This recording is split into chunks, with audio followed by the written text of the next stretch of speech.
So, probably the first thing I'd like to talk about, because it relates to your area, I would assume you've already heard about it, about what Ghostlight's doing. No, You didn't but hear you about can. that? Oh, look, I Oh, know you news you don't know. Hey. keep it for the show. That will be very nice. Well, you're not where yet?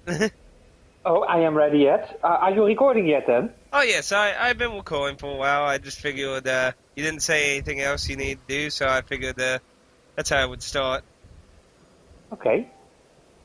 Okay, Well, that's so late. Ghostlight said for Europe, they're kind of doing what Victor is doing with Class of Heroes 2, where they'll basically putting a pre-order amount, and if they achieve that, they'll make them, and if they don't, they won't. With Shimitense Survival 2. Oh, You hear for the about that? 3DS, the 3DS version. Oh, Um, the normal DS version. That is right. I think I don't remember it specifically saying the 3DS version, the Overclock or whatever they refer to. Actually, is that even out yet? Let's Yeah, see. yeah. It just says I got. Devil Survival 2. It doesn't say Overclock or anything. No, it's the normal DS Devil Survivor 2. Yeah, They are. the cover art it does show it's the normal one. Yeah, yeah. But gladly, the Nintendo Dual Screen was still region lock free. As long as you didn't have any of the updated DSs I, that they I, installed it. yeah, I already own the Atlas version, of course. Oh, you did? So Oh, so you yeah, were just like, it doesn't matter. It doesn't matter to me. I always got mine. a little bit, yes. But I'm glad they were able to patch Devil Survivor Overclocked. Oh, well, that's good There's to hear.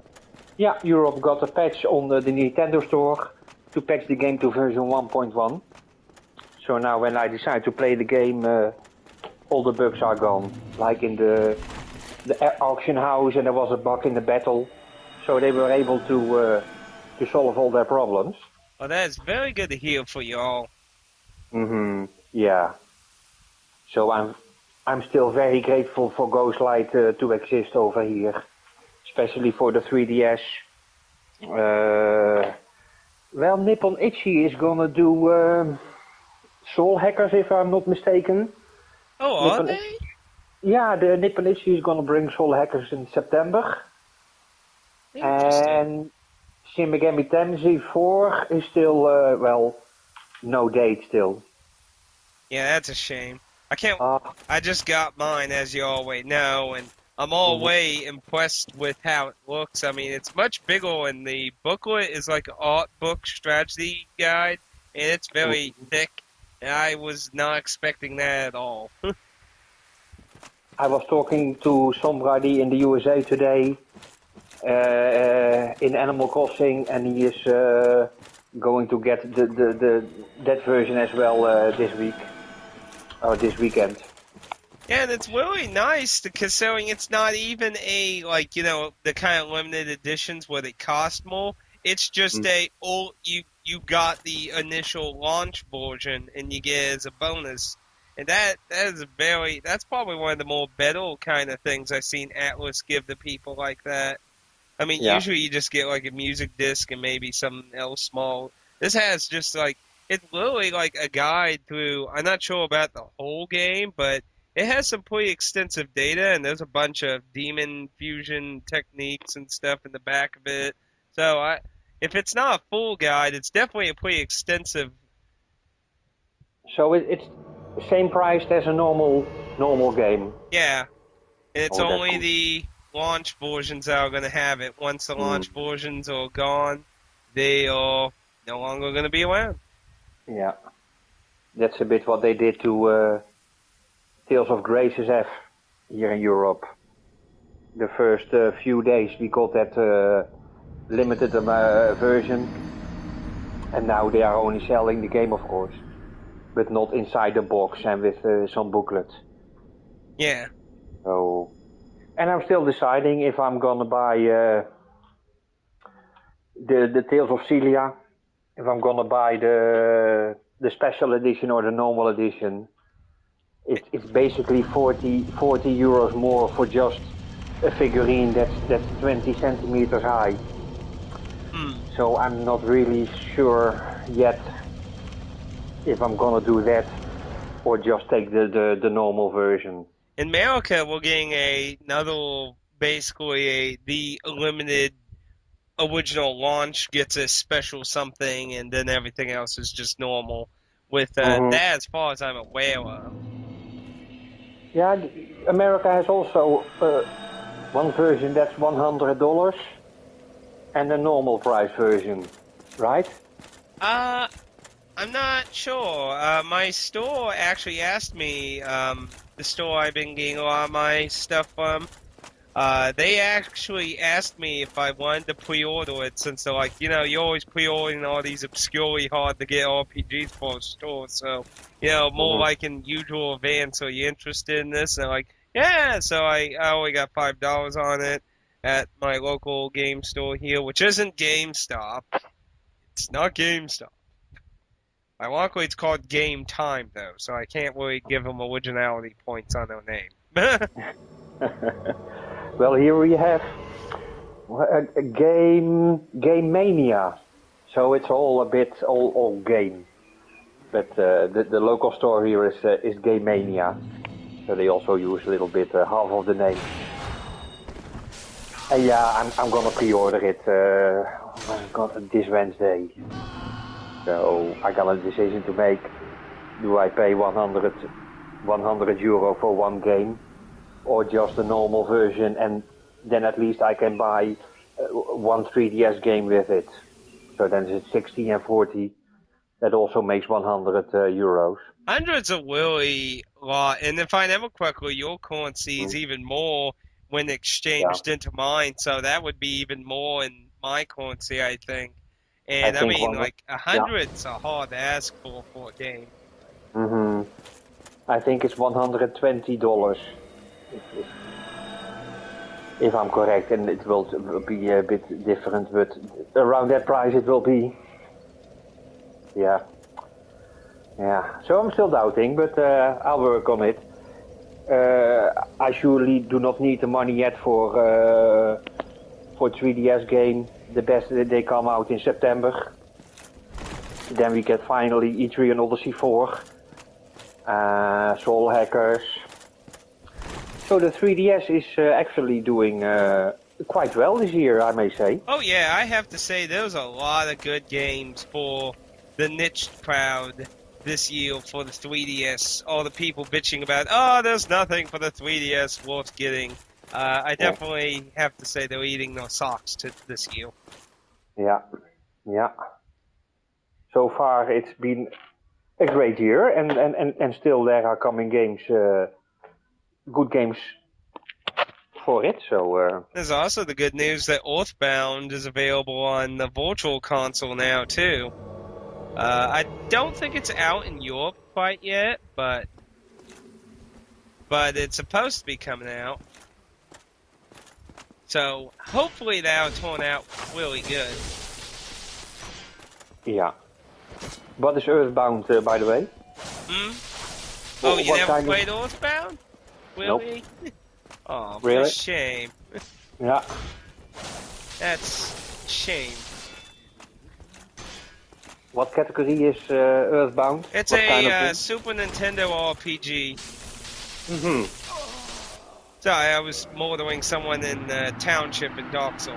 I was trying to concentrate, and it's like I can't die to a scythe user. But Earthbound was a Nintendo RPG that's part of the Mother series. It is the second game, and it's the only one that ever came out in America. I do not know if it ever came out in Europe on the Super Nintendo. That's actually an interesting question. But as far as I'm aware of, the Virtual Console version is supposed to be going to Europe. So if it never came to Europe, that's also a good thing then. But it came out on the 18th in America for the Virtual Console. And the reason that's good news is because the cartridge is about $200 easy. Okay, I'll skip the Super Nintendo version then. Well, the Game Boy Advance version was cheap the last time, but that's purely in Japanese since the only English version is the Super Nintendo cartridge. Now, if you don't care if it's in Japanese, it's a lot cheaper. Yeah. But if you want the English cart, that's the expensive version. I mean, even the Japanese Super Nintendo cart's cheap. Hell, you can get the box, booklet, and everything for like $20 in Japan. But the American copy, oh, you better have a lot of money if you want that one. But it's a great game. Definitely one of my favorite games to ever play through. And I'm really glad to hear it's on the Virtual Console, because, I mean, well, I don't usually like DLC console games very much, but, considering it's really tough to get your hands on it legally, for $10 versus $200, that's a pretty fair exchange. Plus, they also made the guide that came with the game originally interactive with it, so that's also a very interesting touch. And the Virtual Console is on the 3DS. As far as I understand, it's for the Wii U, but I'm not sure how the Virtual Console between the Wii U and the 3DS works. I don't know, can you get like Super Nintendo and NES titles on the 3DS? Well, I checked the Nintendo store a few days ago, and there was a whole category of Super Nintendo games. Well, if there's Super Nintendo on it, it might work then. I can't guarantee it. I don't really get Virtual Console games. I mean, I have anything pretty much that goes up on there. I mean, I have Earthbound on the Super Nintendo in the GBA. The reason I have that is because that came with Mother 1. That was the purpose of buying that version. Mm-hmm. So yeah, basically it's Game Boy Advance games are coming in the Nintendo store. Yeah. Super Nintendo games are coming. But yeah, basically I'm not a big fan of downloading games. Yeah. So, well, I must say the price is always very nice. So that's always a plus, of course.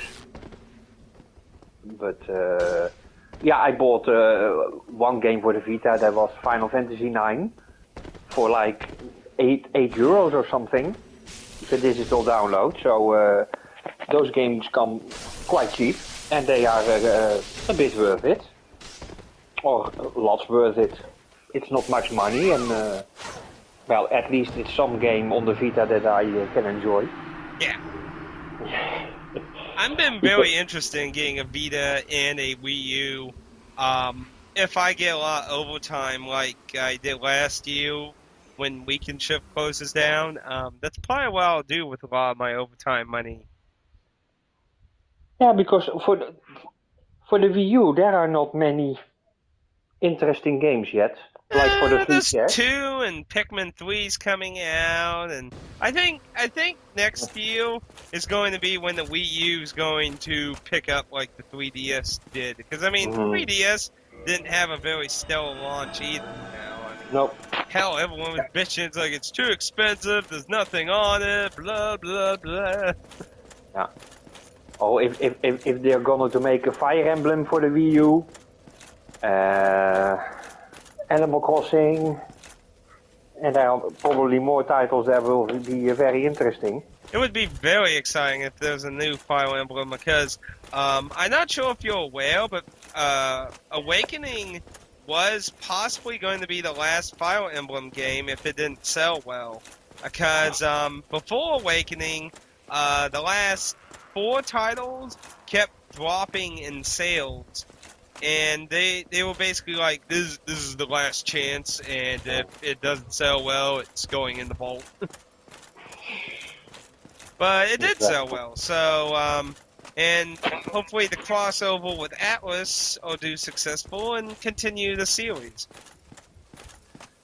If they are able to buy Atlas under the Nintendo mark, then they have very good chance that the Wii U surely will succeed. That would be actually an interesting outcome on the Atlas thing. Yeah. But to be honest, I'm not too worried about Atlas. I think they proved their case that they're not in a real dangerous spot.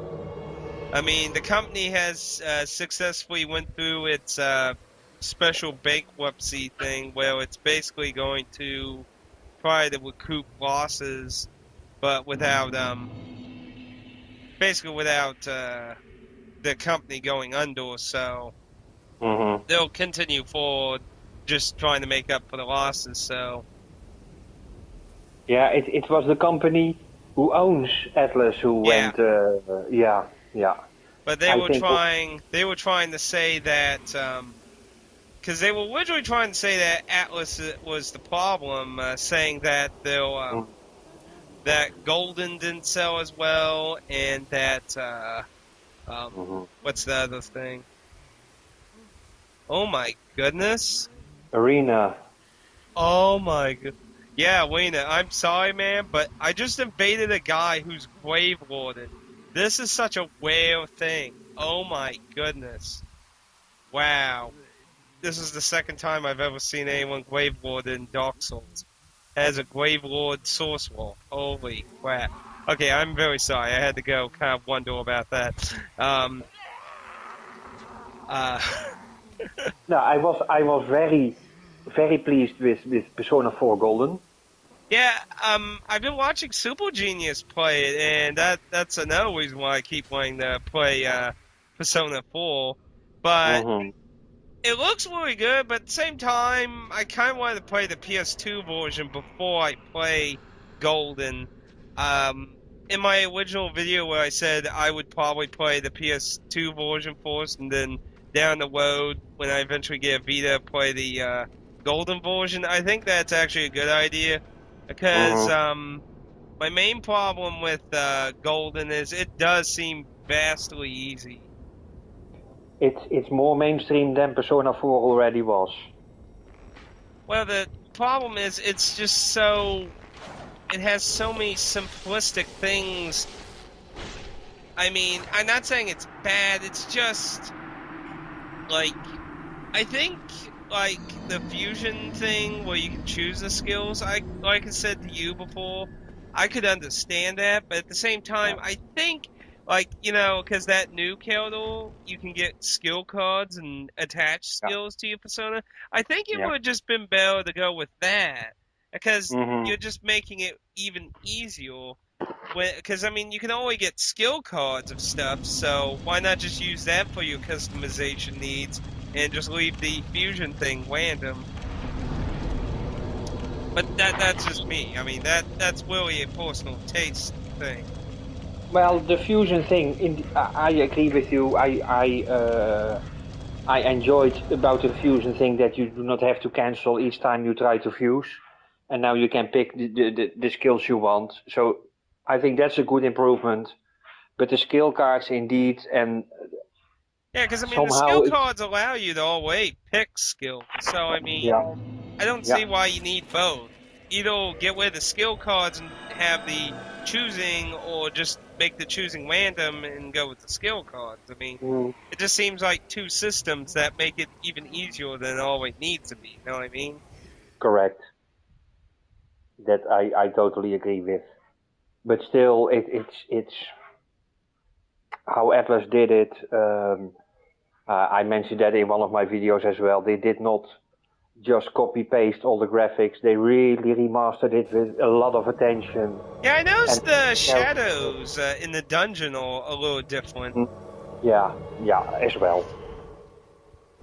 But yeah, of course that's one of the minor changes. But yeah, I love the game so much. And the other one, the arena, yeah. I it's good that I have arena now but the story element of arena is not one of the best. I did expect more But you from a don't play a lot of fighting games, do you, no, Carter? never. But I expected more Because because I can't really tell you, to be honest. I mean, I'm not a big fighter person, but I've played fighting games of different stuff from Super Nintendo to now. I can totally tell you, Persona 4 Arena has a much more interesting story system than most fighting games. Hmm. But I'm not saying that simply makes up for any lacking things, but I mean, it certainly looks much better than many. Hell, I mean, I love the Tekken series, but most of the story modes in a lot of the Tekken games are just shit and incoherent towards characters. I Hmm. mean, I consider most of the storylines pretty faithful to the characters' personalities and such. So, but that's just my opinion. Yeah, yeah. To my opinion, the stories, they all are almost are the same. Uh, with the exception, of course, of Labris. That's the new that girl. She's called Labris, right? Um, That robot girl with the gray hair. um, Yeah, Labris. I Because because your Persona 3 anti-shadow weapon, how was she called? um, From Persona 3, your correct character, the golden hair. uh, Anti anti-shadow weapon, 7th generation. try and remember how to pronounce her name. Agus, Aegis, Agus. Aegis, Yes, Aegis, yes, yes, yes. I'm always so terrible at pronouncing some names. Mm-hmm. Just like, because I mean, I butchered her sister's name through like half of my LP. So, Yeah, but that's okay. It sometimes sounds like you're born in Japan, but that makes it a well, little bit. that's the first time I ever heard that. I usually hear either German, retarded, born with birth defects, brain retarded, and I've had one person say I sounded like somebody from somewhere in Europe, but never heard anyone say anything about sounding like Japanese. So, Okay, that was my what me reminded. But Labyrinth the story was very good. yeah. The first time you play a Persona 3 character is a story nice, but for the rest, You didn't I like just most of the stories with the full well characters? they copy paste much of the story into each other characters, and I would have preferred to have one long story where all characters are involved instead of 10 different stories in which the stories are almost the same. Yeah. So I have preferred one big story and then you play with that character and that character. So, but yeah. So I have not been play. I still have to finish 4 or 5 stories, but I have not come to that yet. I watched somebody play some of I think that's pronounced Kujin, right? Or Kaijin? Or Tough Kid from 4. Uh, ka- kan- Kanji. kanji. That's how it was pronounced. I was like, good lord, how am I? I watched somebody play some Kanji's story on YouTube, and his storyline had like a split point that made a joke ending and a serious ending, and I was like, oh, I wonder if Mm. all the storylines are like that. Half of it. Half of them have indeed kind of. You get one decision to make, and then you get a split. You can go this way or that way, and basically one way is the good way. Yeah, Kaiji. Uh, damn it! Why do I have to have so many pronunciation problems? His like joke split is where he like continues thinking everything's like a dream all the way to the end. He's Mm-hmm. like, well, what's the matter? It's a dream. There's no consequences. Indeed. And she has also a very good split in time where you can make one decision, but it's very in her character. So those are the good things. But yeah, it's basically it's a fighting game, and that Yeah, yeah, yeah. definitely recommend it to anyone who likes Guilty Gear, because I personally found it pretty similar to Guilty Gear. But then again, it was by the same creator, so what would you expect?